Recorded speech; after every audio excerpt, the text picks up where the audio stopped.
cover 3, cover 4. I don't know if you ran cover 5, but I was showing Andrew this, that cover 5 is a very common thing in the NFL now, and what it looks like at the start is man free. So if we had, we'll put a nickel in here,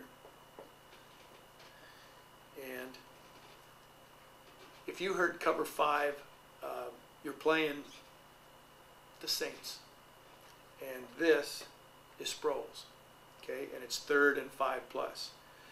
Cover 5 doubles anybody on the field with his original man defender and the free. So cover 5H would be, and they'll do it either high, low, or bracket. Almost always bracket for a guy like this. Okay. But if it's cover 5Z. So they're saying he's going to play more outside and that's going to go absolutely inside, right. and then there's If that we pipeline. funnel him, we're going to funnel him with the will. Okay. And then we're going to try and funnel him into the safety. Now, if you are in 11 personnel when you do this, you can get bracket coverage with Mike and Will. Right. Try and keep him inside if he's a choice guy. Right. If he's not a choice guy, if he's a split 'em guy, that's why we have him over the top there.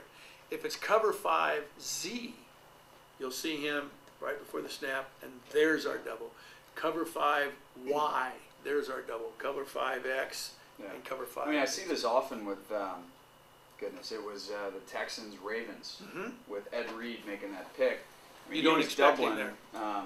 Andre Johnson, Andre Johnson over here That's right. the whole time. Yep. And despite TJ Yates trying to look him off, he still picked it off over the top because he knew exactly who he was keen on. That's the exact, if you look at examples of this, Ed Reed in this defense is what they call a post safety. Right. Don't give him a name. It's not a strong safety, free safety. It's the guy who has the post. And listening to Brady talk about him, he's saying, you know, I'll see number 20 back there playing post safety, and then we throw a little check down and 20 makes the tackle. Well, how does a post safety make a tackle on a check down back? That's his double guy, okay? And you see enough film on it, you go, this is what they do on 3rd and 7. They throw choice routes to the back. So that's where they put the double. Right.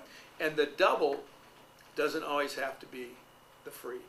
If they've got the free kicked over here, then they may take backer on the tight end and double here with these two guys.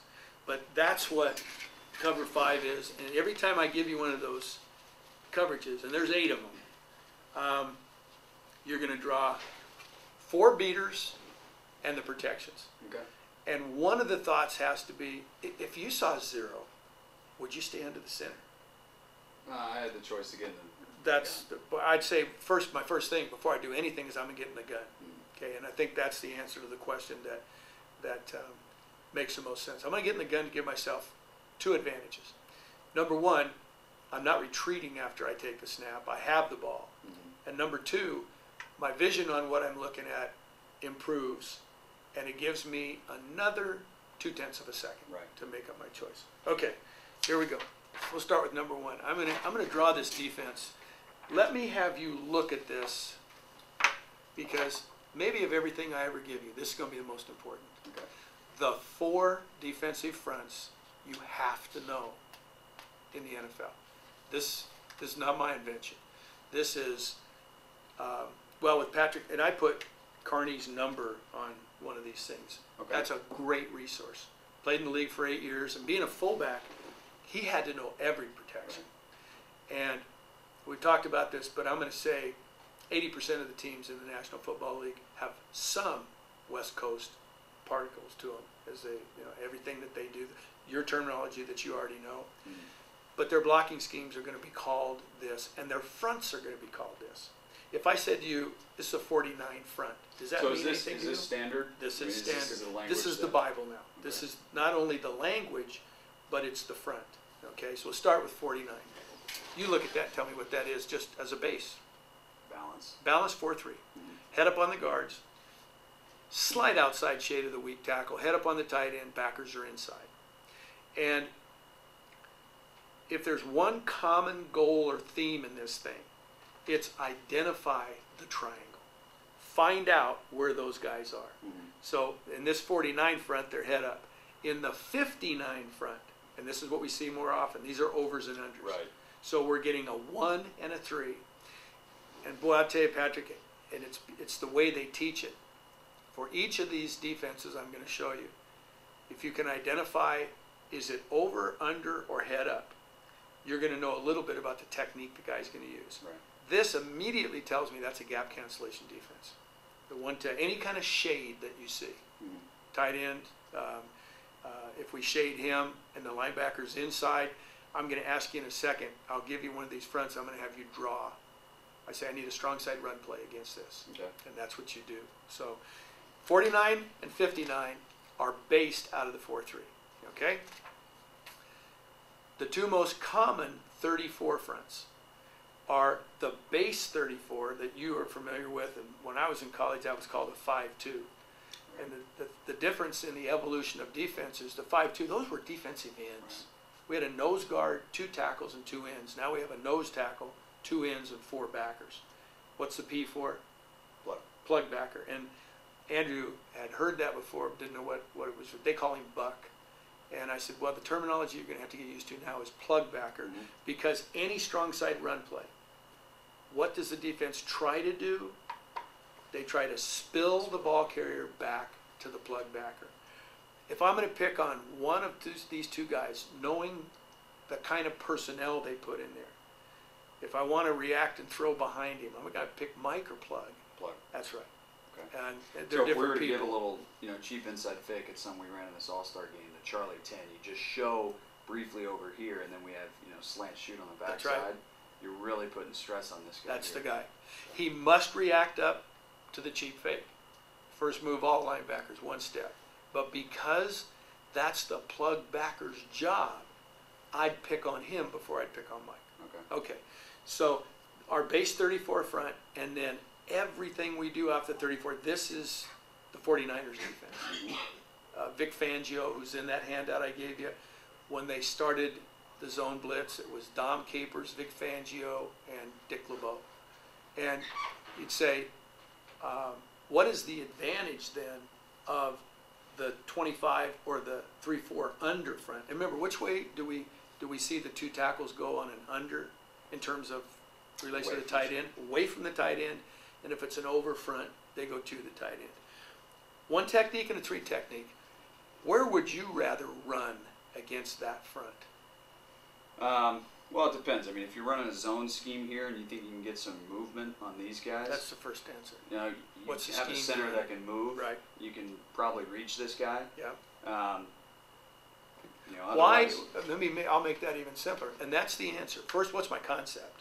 Second, what did they just do to our run side defense on the weak side? They added Holy shit, they're down.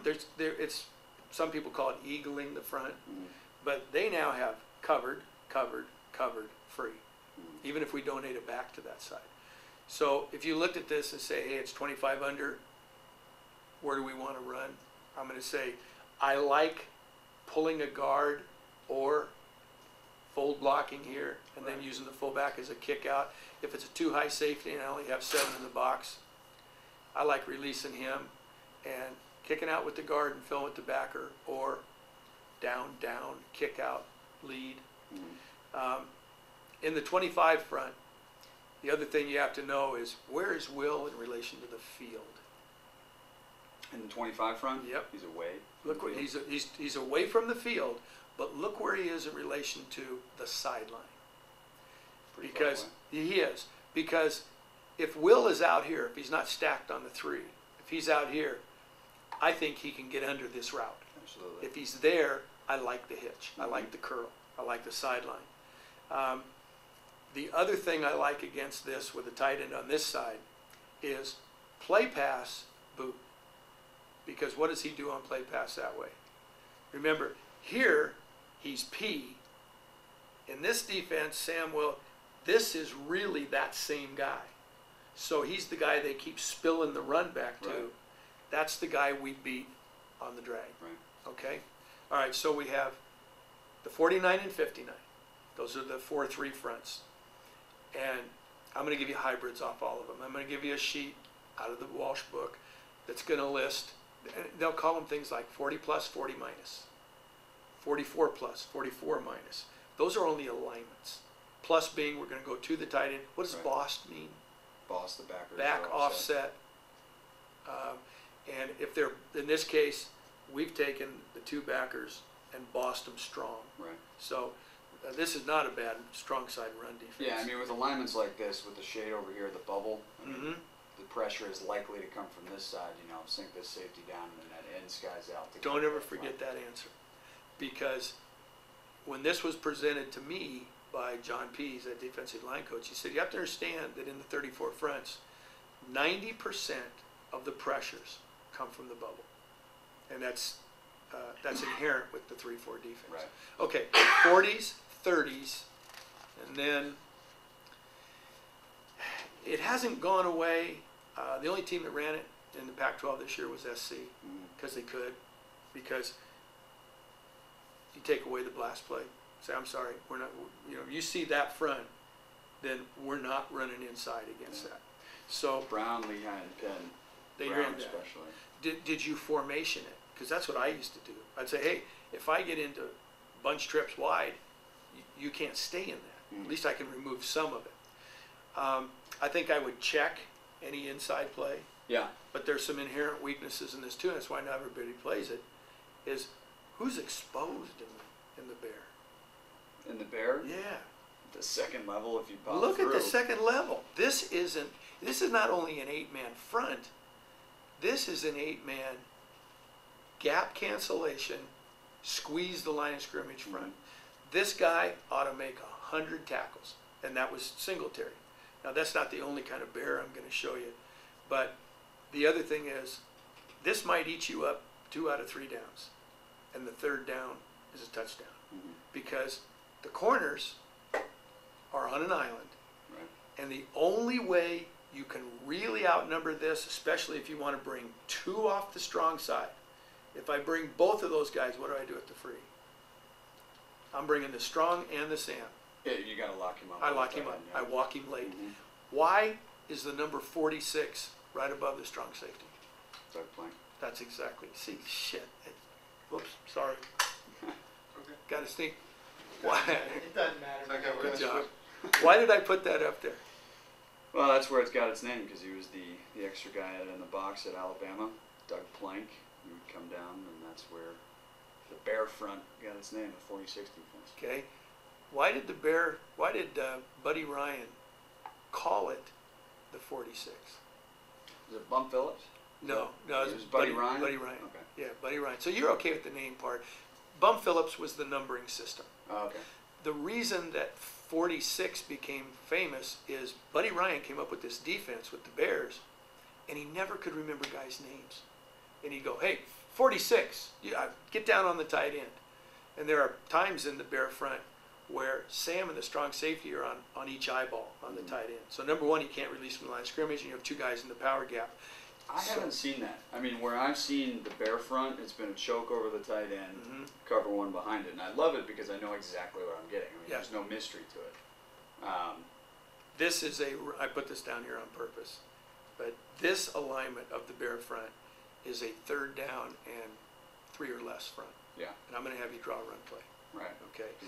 They're going to probably press these They're guys to gonna- take away your short game. Exactly. Make No you slants, take a no shot. hitches. Yep. You want to take fades? Go ahead. Low percentage pass. Mhm. This is simply the Bear Jam, which you may have seen more of. The Bear Jam puts Mike right behind the 3-man, because now he's completely covered and he ought to make all those tackles. And you eat up these 3 guys. Are we saying they can play zone out of this now? Now he can. Okay. Now he can. If I back this out, they could play cloud. They could play 3 high if they want.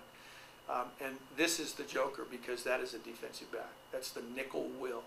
Okay. Did you guys refer to that at Nebraska? This is the nickel will, We just call him the nickel. Okay. Nickel back. because whenever you bring in a nickel, he is replacing somebody in your base coverage. Is he a nickel Sam? Is he a nickel Will? Strong side or weak side? But Most of the time we saw safeties coming in. okay, well that's You know, their 3rd safety. It was a little Yeah. more, a little deeper at safety in our league than it was at corner. Before you draw this out, can I just switch the tape? oh sure. As we were feeding off the same tape from